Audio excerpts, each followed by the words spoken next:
اعوذ باللہ من الشیطان الرجیم بسم اللہ الرحمن الرحیم وقالوا كونوا هودا او نصارى تهتدوا قل بل ملت ابراہیم حنیفا وما کان من المشرکین صدق اللہ العظیم رب اشرح لی صدری ویسر لی امری واحلل عقدۃ من لسانی یفقہوا قولی آمین یا رب العالمین۔ آج کے سبق میں ہم انشاءاللہ تعالیٰ سورۃ البقرہ کی آیت نمبر 135 کو گرامیٹیکلی انالائز کریں گے۔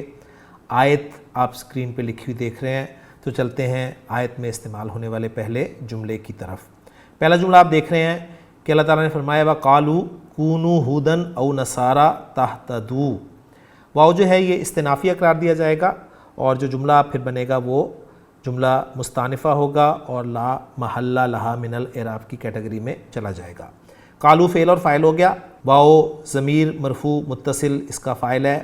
ترجمہ ساتھ ساتھ کرتے جائیں گے۔ قالو انہوں نے کہا، انہوں نے کہا کیا کہا، وہ مفعول بہ ہوگا، وہ ایک پورا جملہ ہوگا جسے ہم مقول القول کہیں گے، اور وہ محلاً منصوب قرار دیا جائے گا، وہ ہے کونو ہودن او نصارا تہتدو۔ کونو فعل امر ہے کانا فعل سے، اور جمع کا صیغہ ہے، تو کانا جب بھی آتا ہے چاہے وہ ماضی ہو چاہے مضارع ہو، ٹھیک ہے، چاہے فعل امر ہو، تو اس کا ایک اسم ہوگا اور ایک خبر ہوگی، ذہن میں رکھیے گا۔ تو یہاں پر کونو میں جو ہے واو اس کا اسم ہے جو کہ ضمیر مرفوع متصل ہے، اور خبر جو ہے کانا کی ہم جانتے ہیں منصوب ہوتی ہے، تو وہ آگے آ رہی ہے ہودن۔ کونو تم ہو جاؤ، کیا ہو جاؤ، ہودن یہودی، یعنی یہودی بن جاؤ۔ او آگے حرف عطف آ رہا ہے، لہٰذا ہودن کو ہم جو ہے وہ معطوف علیہ بنا دیں گے، اور نصارہ اسم کو معطوف بنا دیں گے، اور پھر یہ معطوف علیہ اپنے معطوف سے مل کر پھر کانا کی خبر بن جائے گا، ٹھیک ہے۔ تو نصارہ جو ہے وہ ہم جانتے ہیں، پہلے بھی آ چکا ہے ہمارے ہاں یہ لفظ۔ تو ہودن او نصارہ، انہوں نے کہا کیا کہا کہ تم بن جاؤ یہودی یا عیسائی۔ اس کے بعد آگے آ رہا ہے تہتدو۔ یہ تہتدو جو ہے اس کے بارے میں آپ ذرا پہلے انفارمیشن نوٹ کر لیں کہ یہ باب افتعال کا لفظ ہے، اور مادہ ہے ہا دال یا، باب افتعال میں جائے گا تو افتعل یفتعلو کے وزن پہ بن جائے گا اہتدا یا یہتدیو، اہتداین اصلی یعنی وداؤٹ چینجز، اور چینجز کے بعد یہ بن جائے گا اہتدا یہتدی اہتداءن۔ اس کے معنی ہوتے ہیں ہدایت پانا۔ تہتدو، یہ تہتدونا تھا اصل میں، جو کہ مجزوم ہوا ہے، حالانکہ ہمیں اس کے مجزوم ہونے کی کوئی وجہ نظر نہیں آ رہی۔ تو ہم جب غور کریں گے تو ہمیں پتہ چلے گا کہ یہ ایکچولی ایک محذوف شرط کے جواب میں آیا ہے کہ اگر تم یہودی یا عیسائی ہو جاؤ گے تو ہدایت پا جاؤ گے، اور پھر یہ وہی اسلوب ہے جی، امر کے جواب میں یہ مجزوم استعمال ہوا ہے۔ تو تہتدو فعل اور فاعل ہو گیا۔ اب اگر ہم جوڑیں تو کچھ ایسا ہم نے بنایا تھا پہلے کہ قالو فعل اور فاعل ہو گیا، اور کونو ہودن او نصارہ جملہ فعلیہ جو ہے انشائیہ، یہ اس کا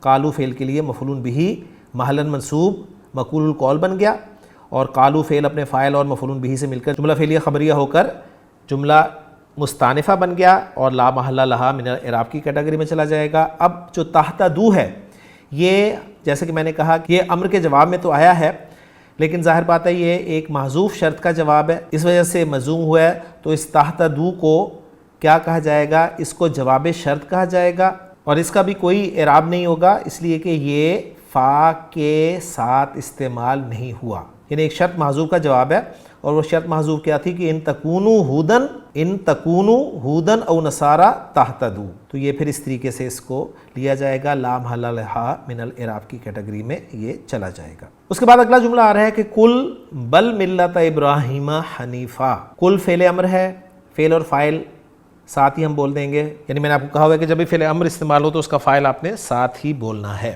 کل لفظی ترجمہ ہوگا تو کہہ دے، فعل اور فاعل ہو گیا۔ اب کیا کہہ دے، مفعول بہ چاہیے، مقول القول چاہیے جو کہ منصوب ہوگا، وہ آ رہا ہے بل ملت ابراہیم حنیفا۔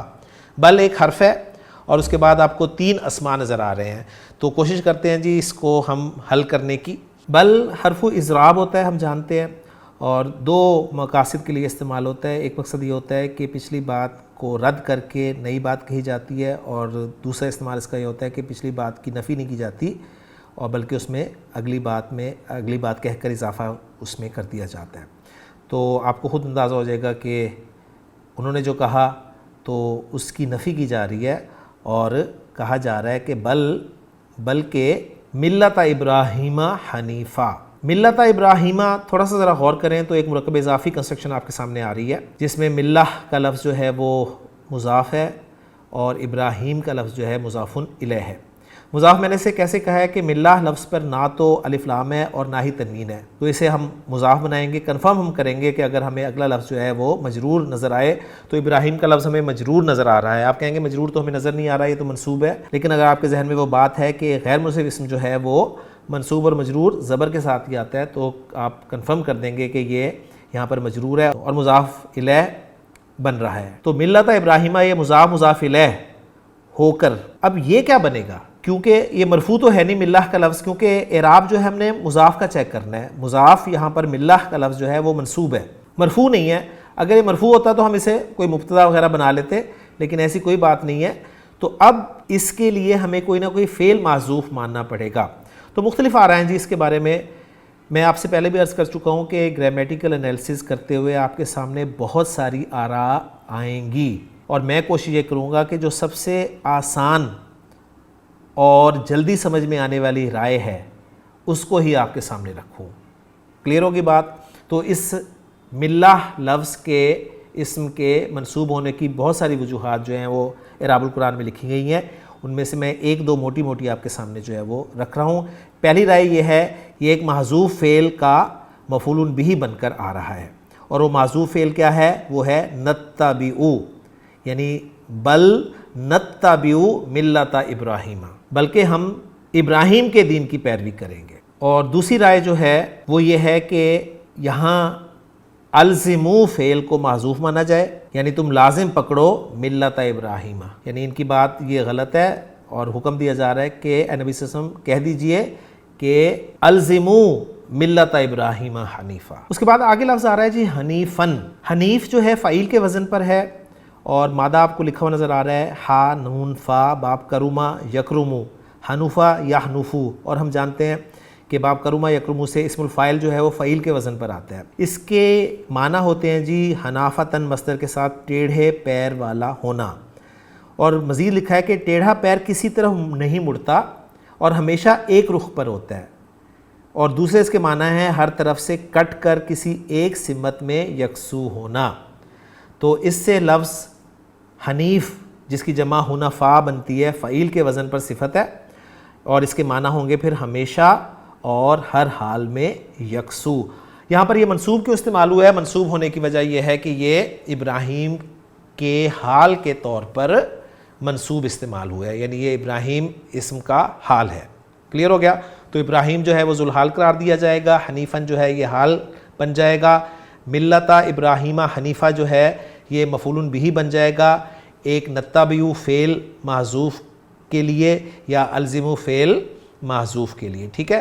اور اس طرح پھر یہ فعل محذوف جو ہے اپنے فاعل اور مفعول بہ سے مل کر جملہ فعلیہ خبریہ ہو جائے گا اگر نتبعو فعل کو محذوف مانیں گے، اور انشائیہ ہو جائے گا اگر ہم الزمو فعل امر کو محذوف مانیں گے. اور پھر یہ جو جملہ ہے جملہ فعلیہ خبریہ یا جملہ فعلیہ انشائیہ، یہ مقول القول بن جائے گا کل فعل کے لیے، لہٰذا محلاً منصوب قرار دیا جائے گا، اور کل فعل اپنے فاعل اور مفعول بہ سے مل کر جملہ فعلیہ خبریہ ہو کر یہ مستانفہ جملہ قرار دیا جائے گا، لہٰذا لا محل لہا من الاعراب کی کیٹیگری میں چلا جائے گا.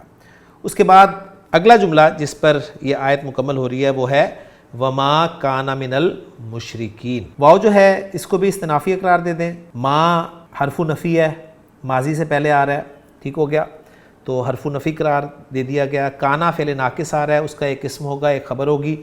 کانا کا اسم جو ہے وہ ہوا کی ضمیر ہے جو کہ اس کے اندر ہی موجود ہے، اور من المشرکین جار مجرور کا مجموعہ جو ہے یہ کانا کی خبر ہوگا.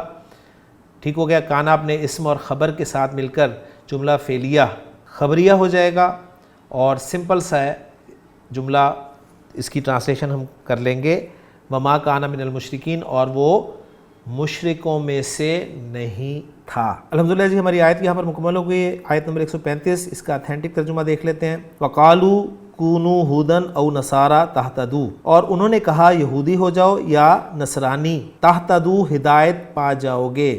قل کہہ دے بل ملت ابراہیم حنیفہ، بلکہ ہم ابراہیم کی ملت کی پیروی کریں گے۔ تو انہوں نے نتبعو کو معذوف مانا ہے، جس کا ترجمہ پھر ہم پیروی کریں گے کی صورت میں آپ کو لکھا ہوا نظر آ رہا ہے۔ اور جو ایک اللہ کا ہونے والا تھا یعنی حنیفاً کا ترجمہ کیا ہے انہوں نے، وما کان من المشرکین، اور مشرکوں سے نہ تھا۔ تو الحمدللہ جی آیت نمبر 135 ہماری مکمل ہوگی ہے سورۃ البقرہ کی۔ اگلے لیکچر میں انشاءاللہ تعالیٰ اگلی آیت کے ساتھ آپ سے ملاقات ہوگی۔ سبحانک اللہم و بحمدک، اشہد ان لا الہ الا انت، استغفرک و اتوب الیک۔